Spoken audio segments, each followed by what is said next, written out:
कहाँ तुझ प्रभु बुद्ध हमारी वर्णन सके महिमा जो तिहारी। हम ना सिफत कर सकते तुम्हारी,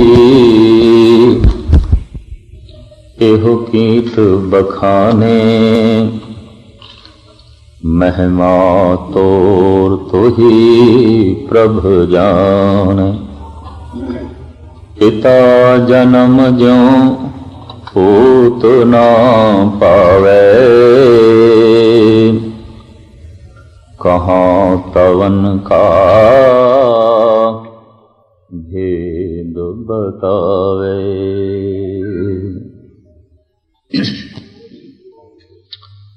सन्मानयोग गुरु रूप साध संगत जीओ, सनिमर गुरुदेव की फतेह प्रवान करने।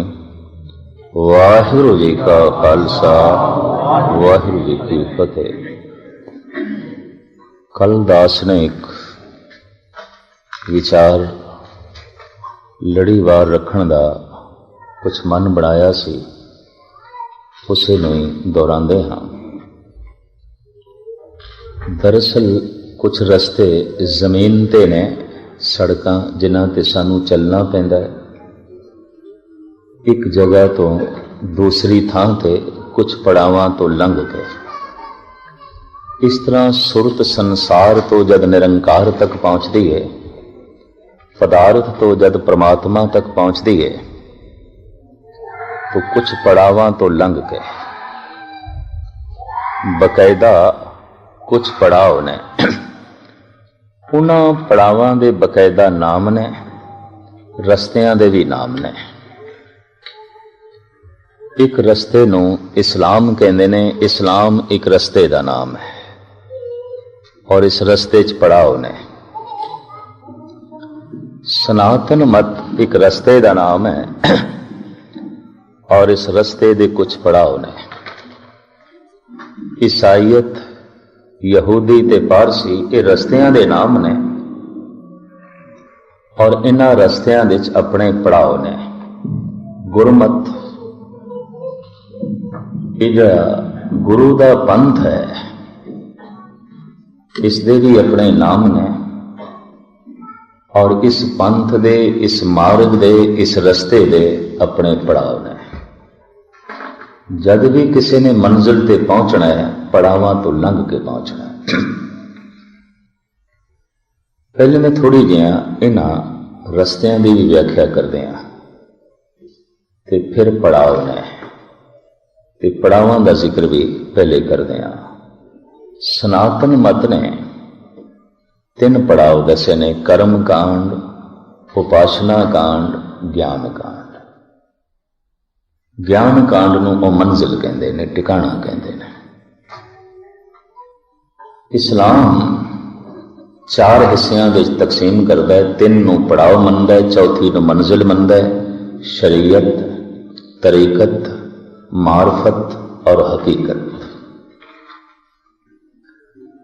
इसी तरीके नाल गुरमत 5 हिस्सियां विच वंडदी है, 4 पड़ाव ने, 5वीं मंजिल है। जैसे कि सतगुरु वंड कर देंगे जपजी साहब दे धर्म खंड, ज्ञान खंड, सरम खंड, कर्म खंड और सच खंड। असी गुरमत मार्ग दे धारनी हाँ, गुरु पंथ दे चलन वाले हाँ। इस कथा दे आईने विच, इस कथा दे शीशे विच, इस विचार दे दर्पण विच ये आपां देखण दी कोशिश करांगे कि किस पड़ाव ते हां। पहले पड़ाव ते हां, दूजे ते हां, तीसरे ते हां, चौथे ते हां, या पहुंच गए हां, या बस जिंदगी पुछदे ही लंघ गई है, चले ही नहीं। पूछत है पथक ते मार्ग ना धरे पग, प्रीतम के देश कैसे बातन से जाइए। महापुरुषां ने, जगत दे रहबरी पुरुषां ने जो मनुखी जीवन नूं बतीत करन दे साधन दसे, दुखां की निवृत्ति के जो उपराले दसे वो जगत ने अपनाए नहीं ने। ते राजनीतिक लोगों ने जो मनुख की समस्यावां नूं हल करने के उपाय किए, उस दे नाल समस्या हल होई नहीं है। हर मुल्क की अपनी समस्या है।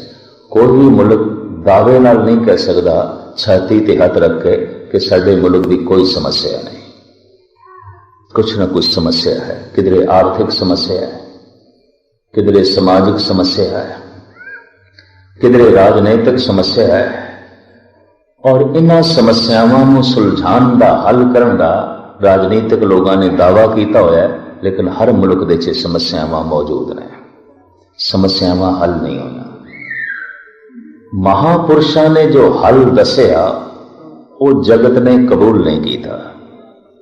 राजनीतिक लोगों ने जो हल दसिया उस नाल हल होया नहीं।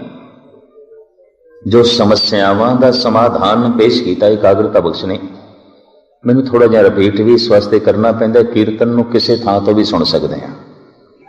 कथा की एक लड़ी आउंदी है, जिसने शुरू तो कुछ नहीं सुनिया, बाद विच यकीन जानो उसके पल्ले कुछ नहीं पेगा। एक तो एक लड़ी है, किसी थां तो आरंभ करनी, किसी थां संपूर्ण है।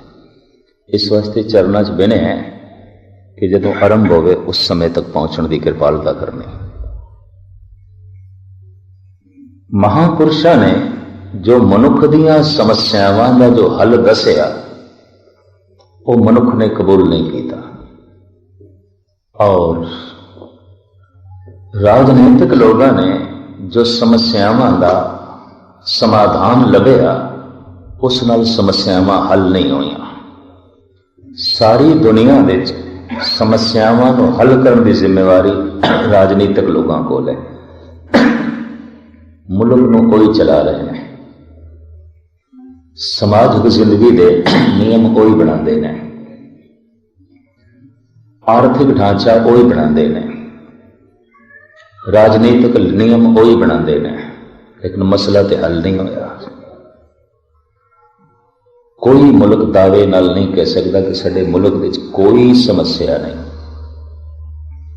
किधरे परिवारक समस्या है, किधरे आर्थिक समस्या है, और किधरे राजनीतिक समस्या है। किधरे परिवार विच इंसाफ नहीं है, किधरे आर्थिक दुनिया विच इंसाफ नहीं है, और किधरे राजनीति विच इंसाफ नहीं है। ये बेइंसाफियां तुहानूं सारी दुनिया विच किसी न किसी पद्धर ते मिलणगियां। समस्यावां दा हल नहीं होया। जेड़ा हल अवतारी पुरुषां ने, पैगंबरां ने, गुरु जना ने लभ्या, जो समाधान उन्हां दे कोल सी वो मनुखता ने कबूल नहीं किया। और जो राजनीतिक लोगों ने समाधान दसिया उस नाल समाधान होया नहीं, समस्या हल नहीं हुई। मनुख हजारां साल पहले दुखी सी, अज भी दुखी है। मनुख पहले भी बेचैन सी, अज भी है। की होया? हजारां विच एक दो आदमियों ने कोई रब्बी आनंद मान लिया, समाधि लीन हो गए। ये कोई बहुत वड्डी गिनती नहीं है, ये निराशाजनक है। ये बिल्कुल मायूस कुन हालत है कि 1000 बूटे लगाए जान एक बगीचे विच, सिर्फ दोवां नूं फुल लगन, फल लगन, बाकी सुके सड़े मुरझा जान। तो ये जो दोवां नूं फुल लगे हैं, फल लगे हैं, इससे कोई खुशी जाहिर करांगे असीं? नहीं। वो जो सैकड़े मुरझा गए। की होया? लखां करोड़ां दे इकट्ठ विच अज दुनिया की जिहड़ी आबादी है, इहदे च उंगलियां ते गिणे जाण वाले वो पुरुष हो सकते हैं जो समाधि लीन ने, परम आनंद माणदे ने, जिन्हां दे मन दे टिकाव है, सुकून है। कोई बहुत वड्डी तादाद नहीं है, बहुत वड्डी गिनती नहीं है। मनुख दुखी है, छोटा दुखी है, वड्डा दुखी है, मूर्ख दुखी है, सियाणा दुखी है, निर्धन दुखी है, धनवान दुखी है, अनपढ़ दुखी है, पढ़ा लिखा दुखी है, सब दुखी है। हजारां साल पहले भी मनुख दुखी से, आज भी दुखी।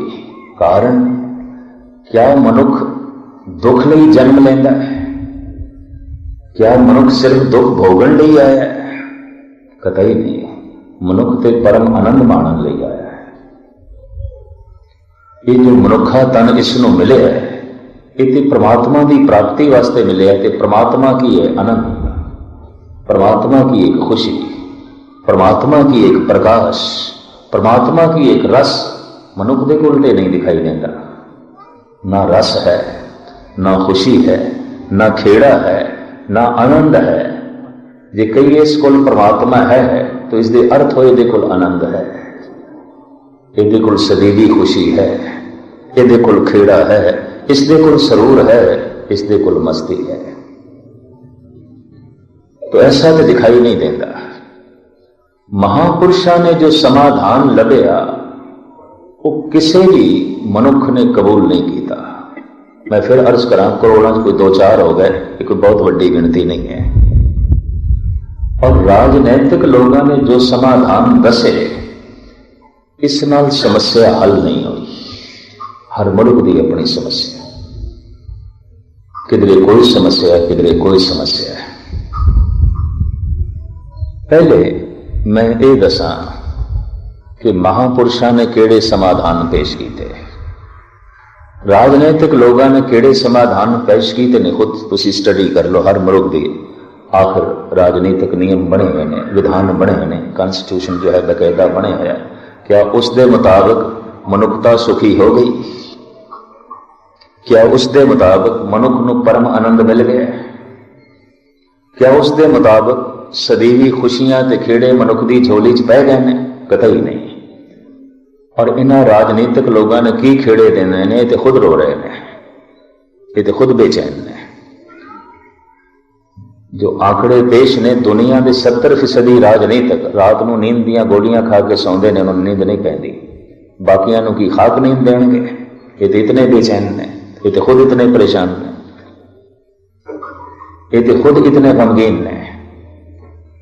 पर बदकिस्मती है, अखबारां दिते, टीवी दिते, रेडियो ते यही राजनीतिक छाए हुए ने सारी दुनिया के। इन्हां दी गल है, इन्हां दी चर्चा है, खबरां विच यही ने, यही मनुख के जहन ते छाया हुआ है। दूसरे नंबर ते खबरां दे चोटी दे धनवान ने, धर्म की तो कोई गल ही नहीं है। यह भी मैं अर्ज करा, धर्म की चर्चा कोई अखबारां च नहीं, धर्म की चर्चा कोई रेडियो च नहीं, धर्म की चर्चा कोई टीवी ते नहीं। होया कोई कद बंदा धर्म मंदिर आ गया तो माड़ी मोटी किधरे गल सुन ली, इस तो बिना तो कुछ भी नहीं है। चारों पासे जिहड़ा माहौल है राजनीतिक है, मनुख इस तो प्रभावित है। झूठ नाल लिबड़े हुए बोल ओ बोले, लखां दुनिया सुनन नूं जांदी है। कारण मनुख राजनीति तो प्रभावित है। और उन्हां बोलां नाल हल कुछ भी नहीं होया। यह भी मैं अर्ज कर देना, समस्यावां त्यों दी त्यों बनी हुई ने। राजनीतिक दुनिया ने अज तक मसला हल नहीं किया।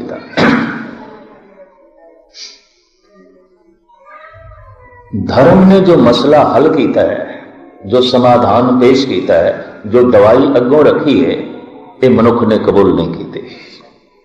तो तुसी आखोगे धार्मिक पुरुषों ने केड़ी दवाई पेश की है, वो मैं थोड़े सामने रखा। प्रथम सनातन मत तो ही गल रखी है, जिन्होंने, चूंकि पुराना धर्म 5000 साल पुराना, बौद्ध धर्म गालबन 2500 साल पुराना, ये ईसाईयत गालबन 2000 साल पुरानी, इस्लाम गालबन 1400 साल पुराना और सिख धर्म गालबन 550 साल पुराना। इनका जो नवीन धर्म है, वो जो सब तो पुराना धर्म है, वो कहता है मनुख दियां सारियां समस्यावां का समाधान ज्ञान है। ज्ञान की प्राप्ति आनंद की प्राप्ति है, ज्ञान की प्राप्ति सुख की प्राप्ति है, ज्ञान की प्राप्ति वास्तविक है, हकीकत ते सच्चाई की प्राप्ति है। और उन्होंने कहना सी कि सारे दुख संताप अज्ञान तो पैदा होते हैं। पता चल जाए ये जहर है तो त्यागदियां देर नहीं लगती। पता ही नहीं है, जहर नूं मनुख अमृत जान के पान कर जाता है। जैसे कि कबीर भी कहते हैं, कबीर नींब भयो आंब, आंब भयो नींबा, केला पाका झार, नारियल फल सेबर पाका, मूरख मुगद गवार। कौड़ी निम्नो, निम का फल बड़ा कौड़ा होंदा है। करीबन करीबन इंडिया के हर प्रांत निम पैदा होती है, बड़ी कौड़ी, इसका फल बड़ा कौड़ा।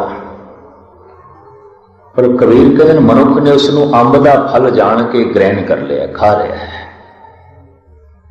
तो जो मिठा अंब है उन्होंने निम का फल जान के त्याग रहा है। नीम भयो आंब, आंब भयो नींबा, केला पाका झार। पक्का केला स्वादी मिठा, उन्होंने जंगली झाड़ियां का फल समझ के सुट रहा है। ते जंगली झाड़ियां का कौड़ा कसेला फल अपनी झोली च पा रहा है। नारियल फल सेबर पाका, मूर्ख मुगद गवार। मनुख ऐसा मूर्ख है, ऐसा मुगद है, ऐसा गवार है कि जो नारियल का फल स्वादी है, पौष्टिक है, गुणकारी है, उन्होंने सिमल का फल जान के परे सुट रहा है। जो सिमल का फल फिक्का, किसी कम का नहीं, उन्होंने झोली च पा रहा है, ना कोई गुण ना कुछ। दरअसल कबीर ये कह रहे हैं कि मनुख सार्थिक नूं त्याग रहा है, व्यर्थ नूं झोली च पा रहा है। इस कारण करके दुखी है। व्यर्थ नूं झोली दे च क्यों पा रहा है? अज्ञान करके। ये निम नूं अंब क्यों समझ बैठा? अज्ञान करके, पता नहीं है। और ये अंब नूं निम जान के त्यागदा क्यों पिया? अज्ञान करके। भारत के प्राचीन ऋषि 5000 साल पुराने ऋषियों ने कह दिता, मनुख के सारे दुखों का मूल कारण उसका अज्ञान है। आप सुन के हैरान होगे, दुखों का मूल कारण इस्लाम ईसाइयत पाप दसती है, अज्ञान नहीं दसती। इस्लाम कहता है मनुख दुखी है इस वास्ते कि मनुख पापी है। लेकिन इस मामले इस सनातनी ऋषि अगे ने इस्लाम के मामले क्यों? अगर पाप करके दुखी है तो मनुख क्यों पाप करता है? फिर मसला खड़ा हो जाएगा अज्ञान करके। पाप दे फुल दे चों दुखां दे फल निकलते ने, लेकिन पाप का बीज अज्ञान है, ना समझी, अज्ञान। तो ज्ञान की प्राप्ति, भगवान की प्राप्ति, उन्होंने नारा ला दिता, वेद भगवान ने, ज्ञान भगवान, वेद ज्ञान, ज्ञान भगवान है, ज्ञान ईश्वर है। इस तरह जैसे चानना ही सूरज है, चानने की प्राप्ति ही सूरज की प्राप्ति है, ज्ञान की प्राप्ति ही भगवान की प्राप्ति है। तो क्या हिंदू जगत को ज्ञान है? सनातन मत नूं मनन वालियां को ज्ञान है? कतई नहीं। 5000 साल तक शूदरां लई इन्हां ने धार्मिक मंदिरां दे दरवाजे बंद रखे।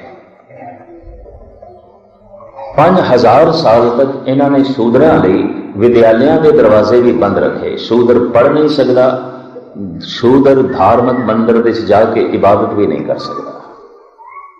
5000 साल तक ये जुल्म ढांदे रहे।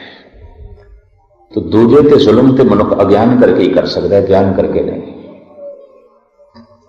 क्योंकि दूजे ते कीता गया जुल्म समझ लो अपने ते कीता गया जुल्म है, रब्बी नियम है। तो दूजे के रस्ते च रोड़े बिछाएगा, तेनों भी हमवार रस्ते नहीं मिलणगे। इते दिता लईए अपना, अण दिते किछ हाथ ना आवे।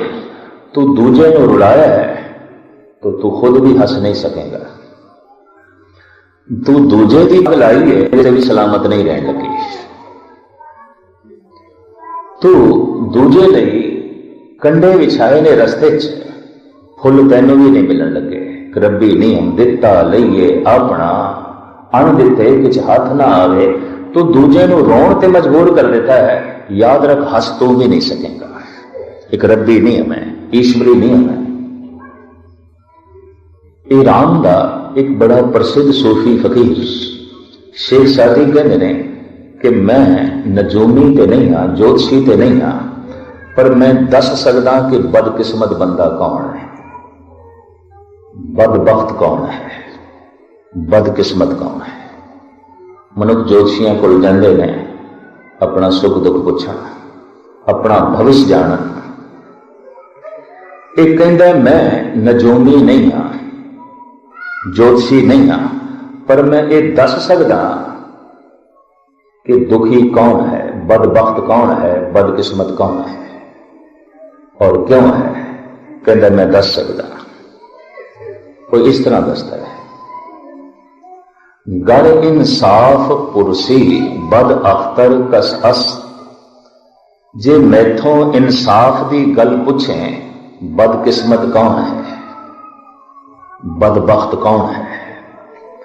गर इंसाफ पुरसी बद अख्तर कस अस्त कि दर राहतश रंज दीगर कस अस्त।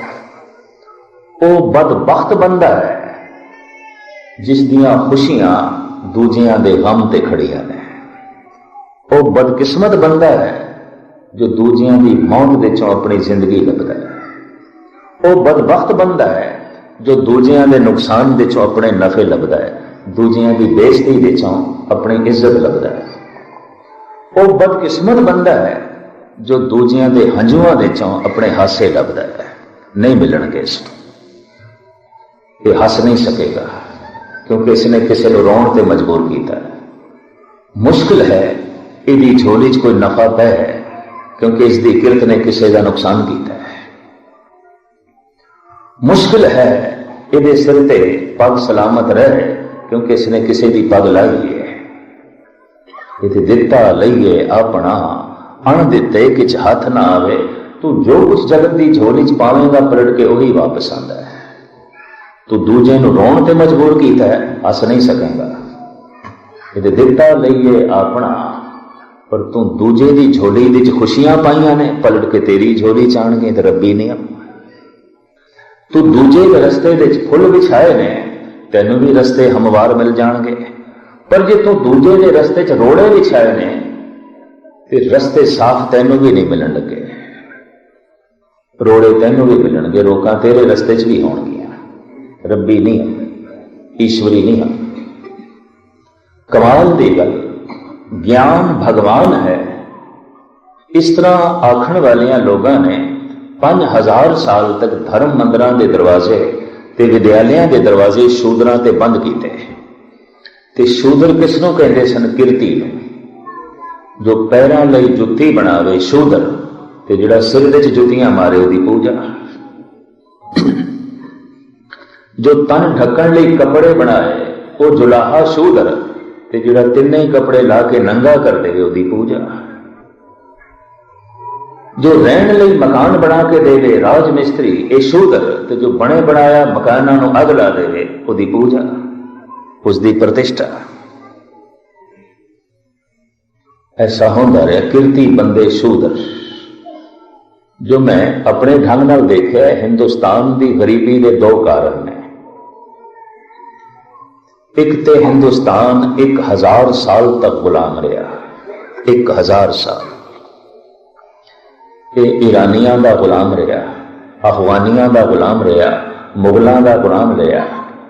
इत्थे अरबी आए, डच आए, मंगोल आए, पुर्तगेज आए, फ्रेंच आए, फिर अंग्रेज आए, सब का गुलाम। एक विद्वान का ऐसा कहना है, जिहड़ी कौम जिहड़ा देश एक दिन लई गुलाम हो जाए समझ लो बीमार सी, बीमार सी, थोड़ी तबीयत खराब सी। ठीक होया ते संभल गया।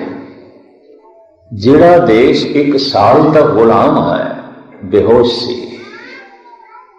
बिल्कुल बेहोशी च गया सी। होश आया है तो फिर सताहत दे जिहड़ा देश गालबन 2 साल तक गुलाम होया है ਕਹਿੰਦੇ ਨੇ ਉਹ ਦੇਸ਼ ਮੁਰਦਾ ਹੈ, ਮਰਿਆ ਹੋਇਆ ਹੈ। ਤੇ ਹੁਣ ਤੁਸੀਂ ਅੰਦਾਜ਼ਾ ਲਗਾਓ, ਦੇਸ਼ 1000 ਸਾਲ ਤੱਕ ਗੁਲਾਮ ਰਿਹਾ। लगता है कबरां च ही पै सन ते कबरां च भी गल सड़ गए सन, हड्डियां भी सड़ गई सन, कुछ भी नहीं रहा सी। इन्ने मुर्दे, इन्ने ही मुर्दियां विच जिंद जान फूकी सी गुरु गोबिंद सिंह जी महाराज ने। इन्ने ही गल गई हड्डियां विच फिर मांस दिता सी। इस सुके सड़े मांस दे फिर खून पाया सी। धन गुरु गोबिंद सिंह जी ने 1000 साल तक गुलाम। गरीबी का एक कारण यह, गरीबी का दूसरा कारण यह कि किरती बंदियां नूं शूदर आख्या गया तो धन ते आउंदा किरत नाल। किरती शूदर है, छींबे शूदर ने, जुलाहे शूदर ने, चमार शूदर ने, मामार शूदर ने, कबू जो है कुमार शूदर ने, जिहड़ा हत्थां नाल किरत करे शूदर। कितनी बदकिस्मती। इकबाल नूं कहना पिया, आह शूदर के लिए हिंदुस्तान गम खाना है, गमां दी जगह है। शूदर लई 5000 साल तक शूदरां लई धर्म मंदिरां दे दरवाजे बंद रखे, विद्यालयां दे दरवाजे बंद रखे। मनुख दा दिमागी विकास होंदा है विद्यालयां दे और मनुख दा अध्यात्मक विकास होंदा है धर्म मंदिरां दे। ते दोहां दे बूहे बंद कर दो तो बंदे दा ते विकास ही रुक जाता है, बंदे दी तरक्की रुक जाती है। कमाल दी गल, ज्ञान भगवान है, ਇਹਦੇ नाम देते अज्ञान चलता रहा। 33 करोड़ देवतियों की पूजा चलती रही, ज्ञान भगवान है। और फिर गंडा मार होम जल किए देवतियां की बाण है। अज भी ऐसे मंदिर ने जिन्हां मंदिरां दे शराब चढ़ाई जाती है और संडे बकरे कटे जाते हैं और तिलक लाए जाते हैं खून दे, और शराब सारा दिन प्रसाद के रूप में दी जाती है। भैरव काल का मंदिर उज्जैन, काली का मंदिर कलकत्ते और कुमखिया देवी का मंदिर गुवाहाटी आसाम। इस तरह के सैकड़े मंदिर ने। अज भी ज्ञान भगवान है तो ज्ञान के नाम से इतना अज्ञान चलता है। जो प्राचीन ऋषियों ने दिता वो आम लोगों ने कबूल नहीं किया। लईए इस्लाम नो, इस्लाम दे अखरी अर्थ ने अमन सलामती। इस्लाम अरबी की ग्रामर के मुताबिक इसके अर्थ बनते हैं अमन सलामती। इस्लाम जब दो मुसलमान मिलते हैं, सलाम अलैकुम, अस्सलाम अलैकुम, वलैकुम सलाम। वो पहला इंज कहता है कि तू सलामत रहे, अमन दे नाल रहे। दूजा कहता है खुदा तेनों भी सलामत रखे, तू भी अमन। इतनी खाना जंगी सी अरब दे, भरा भरा दा वैरी, घरां दे घर खाली हो गए सन, खाना जंगी। मोहम्मद साहब ने जो मार्ग बनाया खुदा तक, जिस दे पड़ाव रखे, रस्ते का नाम रखिया इस्लाम। तू दूजे लई अमन सलामती पैदा कर, खुदा तेरे लिए अमन सलामती पैदा करेगा। तू दूजे लिए बदअमनी पैदा ना कर, तू भी अमन नाल रह सकेगा।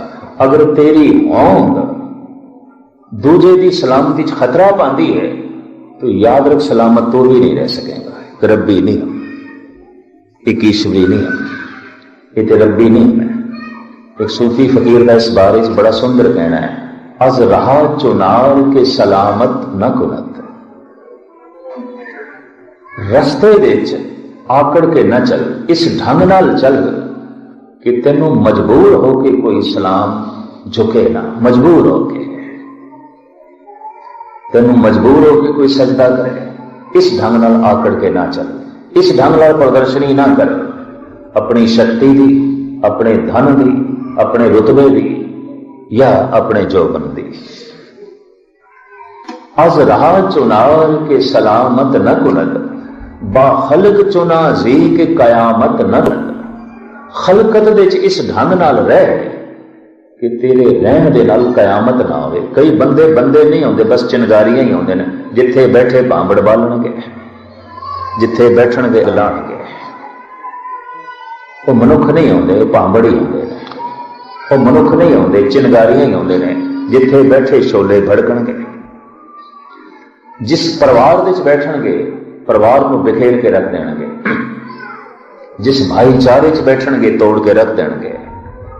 जिस दो मित्रां विच बैठणगे, मुश्किल है कि दोस्ती रह सके। उन्हां दा काम है चिनगारियां छीना, उन्हां दा काम है अग लाई जाना।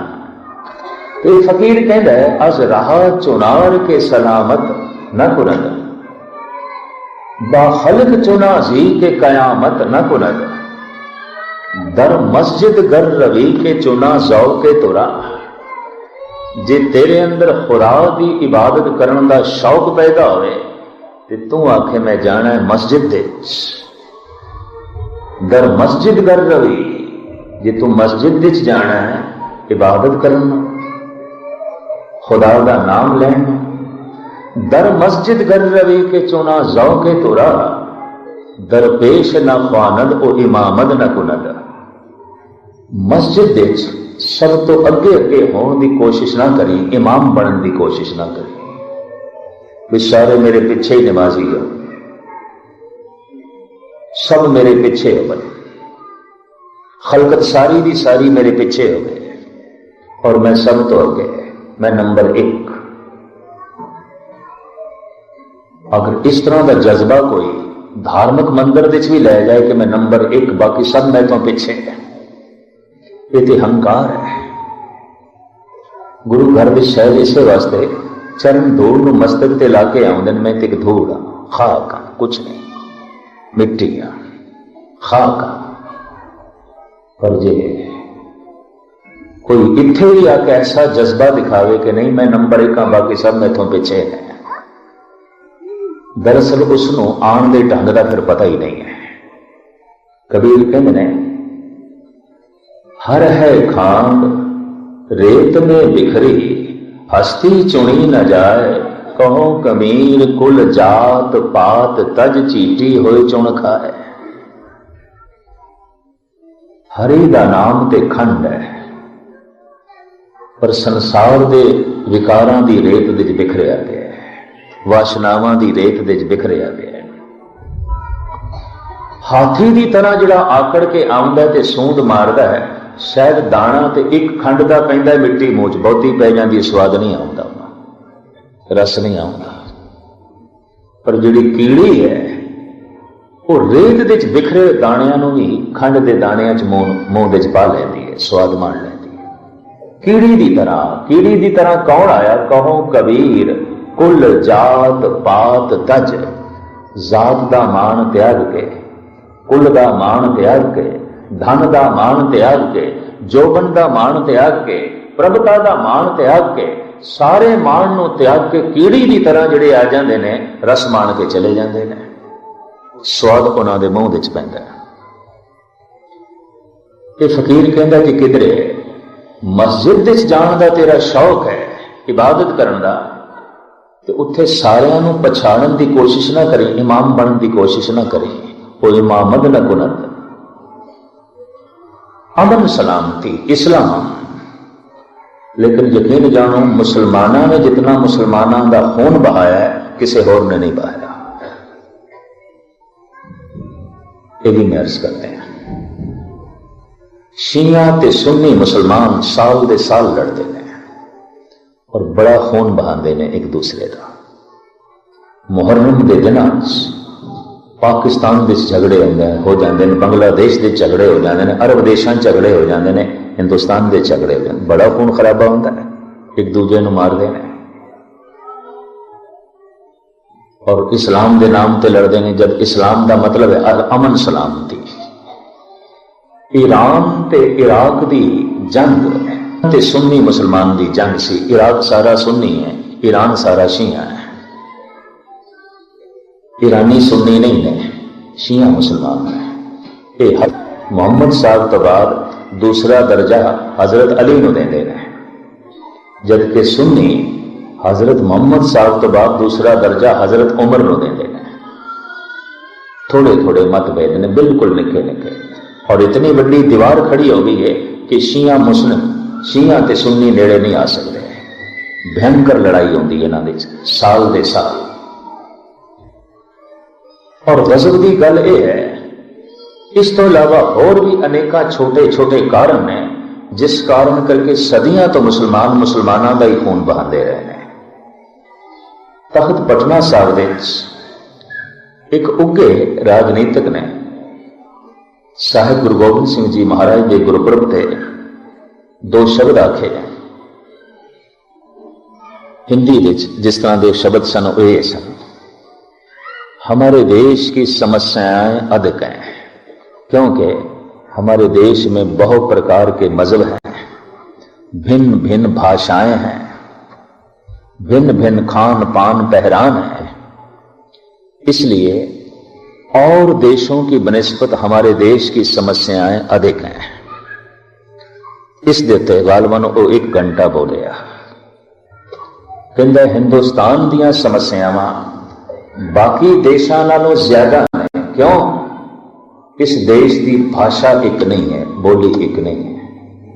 कोई बंगाली बोलता है, कोई पंजाबी बोलता है, कोई गुजराती बोलता है, कोई मराठी बोलता है, कोई तमिल बोलता है, कोई तेलुगु बोलता है, कोई मलयालम बोलता है, कोई हिंदी बोलता है, कोई उड़िया बोलता है, कोई बिहारी बोलता है, कोई असामी बोलता है। तो हुण आसाम दियां भी 7 स्टेटां हो गई, 7 भाषावां करके। आसाम की एक भाषा नहीं है, 7 भाषावां ने ते 7 स्टेटां बन गई ने। आसाम, अरुणाचल, मिजोरम, नागालैंड, त्रिपुरा, मेघालय, मणिपुर, ये सारिया भाषावां के आधार देते आसाम 7 टुकड़े हुए। ये 7 स्टेटां ने, आसाम, मेघालय, अरुणाचल, मिजोरम, त्रिपुरा, नागालैंड ते मणिपुर, ये 7 सूबे ने। एक भाषा नहीं है, सब की वख वख भाषा।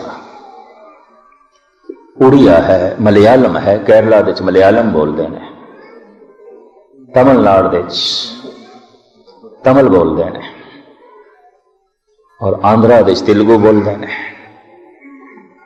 महाराष्ट्र दे मराठी बोलते हैं, गुजरात दे गुजराती बोलते हैं, बिहार दे बिहारी बोलते हैं। कुछ प्रांत ऐसे ने जिथे हिंदी बोली जाती है, मध्य भारत, राजस्थान, यूपी।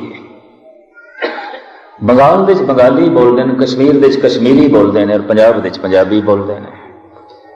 उन्हें आख्या साडे देश दियां बहुत सारियां भाषावां ने, फिर साडे देश का मजहब भी एक नहीं, वख वख मजहब ने। साडे देश का पहरावा भी एक नहीं, अलग अलग पहरावा है। साडे देश का खान पान भी एक नहीं, खाने भी अलग अलग ने। बंगालियां का अलग, गुजरातियां का अलग, मद्रासियां का अलग, पंजाबियां का अलग। खाने तो पता चल जाता है किहड़े प्रांत का खाना है, फौरन पता चल जाता है। भारत में जो लंघ के जांदियां उस प्रांत का खाना, और जिहड़ियां डोमैस्टिक जो है फ्लाइट्स ने, उन्होंने भी करीबन करीबन जिस प्रांत में जा रही है उस प्रांत का खाना देंगे। जे गुजरात जा रही है तो गुजरात का खाना, जे मद्रास जा रही है तो मद्रासी साउथ इंडियन खाना देंगे। फिर उस जिधर दिल्ली में आ रही है, पंजाब आ रही है तो उत्तरी भारत का खाना, पंजाबी खाना देंगे। कहने तो बराबर उसने कहा थे खाना एक नहीं थे, पहनना एक नहीं थे, मजहब एक नहीं है, थे भाषा एक नहीं है।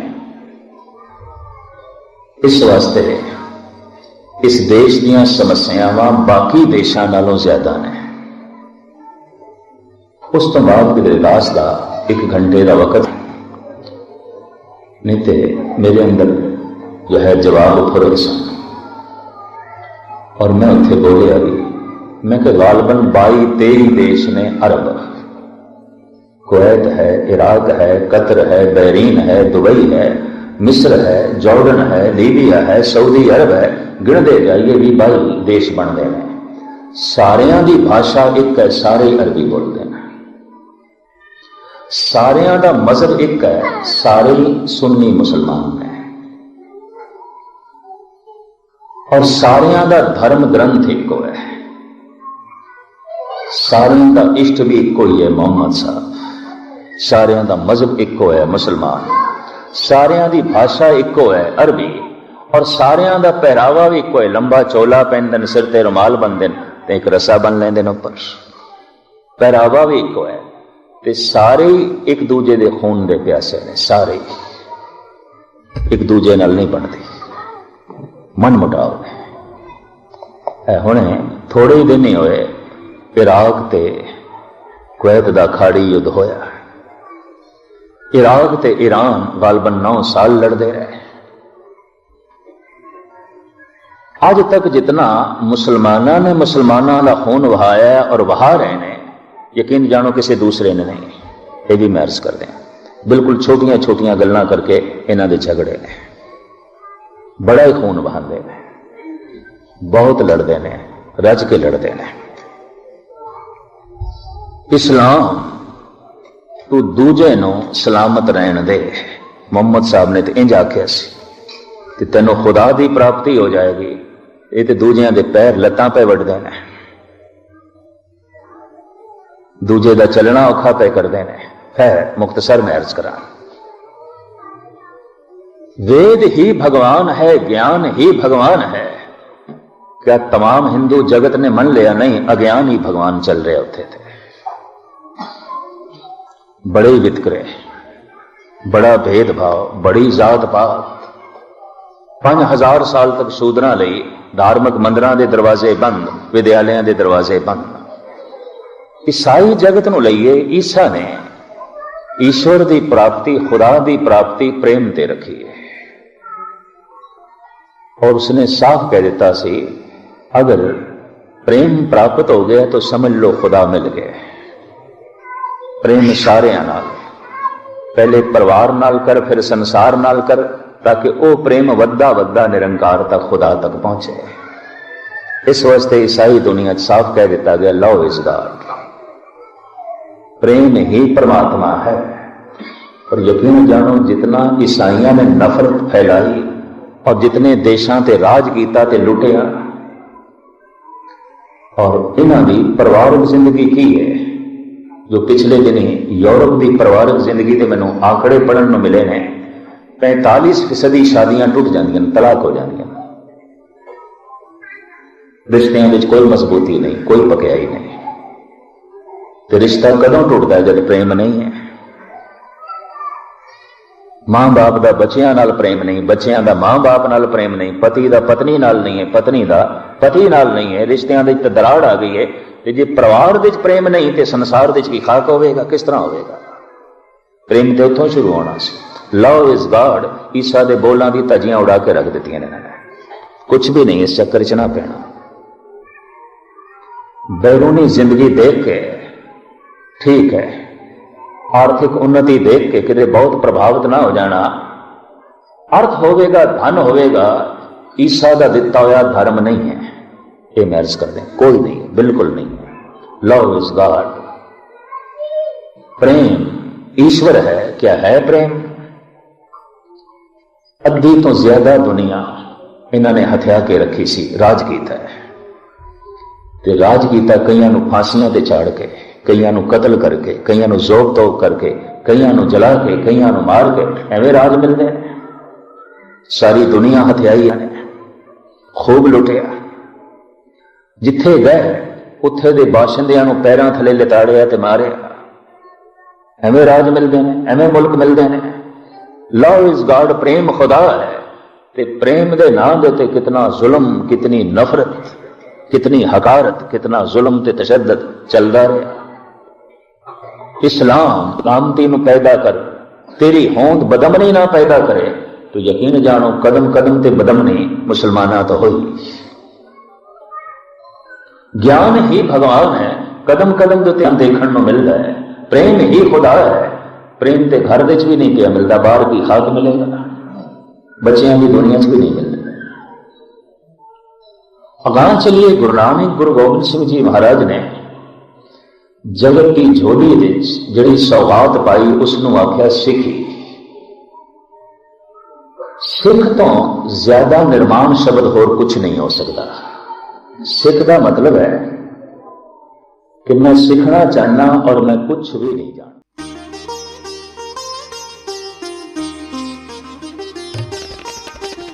ज्ञान